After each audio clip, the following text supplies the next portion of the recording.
नमस्कार viewers, Goldy kitchen को आपण मानक स्वागत। आज मु आपण मानक बासी रुटीर उपकारिता विषय कहबी।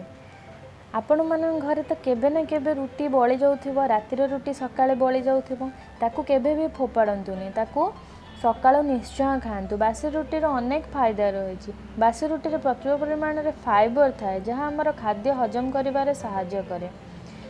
रुटी को छिंडे देबे, ताकू क्षीर रे पकेकी से जमार भी चीनी पकेबेनी, ताकू खाइबे। तो बासी रुटीर कौन कौन उपकारिता रही आसंतु देखिबा। बासी रुटी को क्षीर रे पकेकी ही खाइबे। देखंतु बासी रुटीर ये सब उपकारिता रही। कंट्रोल डायबिटीज कंट्रोल करे, ब्लड प्रेशर कंट्रोल करे, बॉडी टेम्परेचर को आमर कंट्रोल करे, एसिड की गैस्ट्रिक होता सेटा भी कंट्रोल करिवो। देन आमे फुल डे एनर्जेटिक रहिबो, वेट लूज करिबार भी एटा हेल्प करे।